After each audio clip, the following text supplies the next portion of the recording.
So, welcome to another Thursday Thought. I'm the Reverend Gary Simmons here at St George's Church in Glasgow in Tamworth. Starting off with a little question, a little poser. Can you tell me what might be the connection between these four things? People. Okay. Robert Wadlow, John Harris of the NFL, a sloth,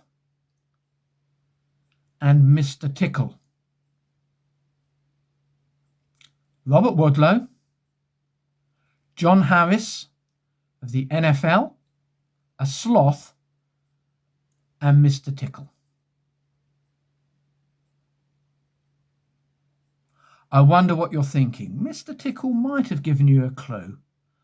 So the answer that I'm looking for anyway, is arms and long arms.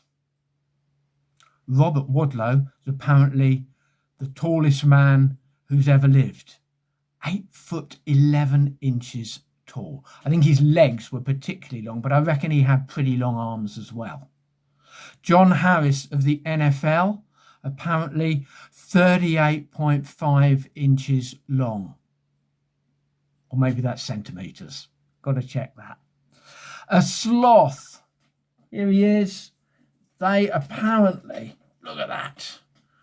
Apparently they've got not just long arms, but really strong arms as well, for all the hanging and holding that they do. Really long arms. And of course, Mr. Tickle from the Mr. Men books had those really long arms that could tickle and bring fun and cheer people up. Arms. Long arms. In the Bible, there's a verse that says, underneath are the everlasting arms of God. St. Paul talks about how wide and long and high and deep is the love of Christ. So if we want to think about long arms today, just God's long arms in a few ways. God's long arms can reach us, can reach anyone. There is no one who is outside of God's reach.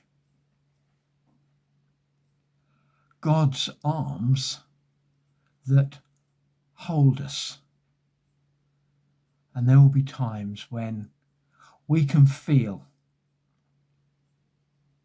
the world is falling apart around us, just from life circumstances. And there's the promise that God's arms will hold us, will be there. Underneath are the everlasting arms. God's arms that embrace us. If you know the story of the prodigal son, a parable that Jesus told, of the son that went away, squandered, didn't want to be in his father's house anymore, comes to his senses, brought really down to earth, and makes his journey home. And the parable has this picture of his father looking to the distance, waiting for him to come home, and will embrace him with arms open wide.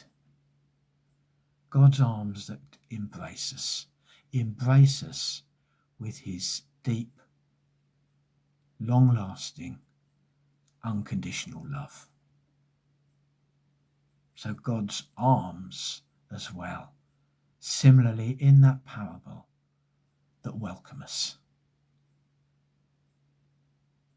Arms that reach us, arms that hold us, arms that embrace us, arms that welcome us.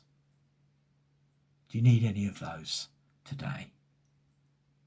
And the final thought, arms that are stretched out on a cross, that we will particularly celebrate in a week or so's time on Good Friday. The arms of God, the arms of Christ, nailed to the cross for you and me as a sign of his deep love for the world.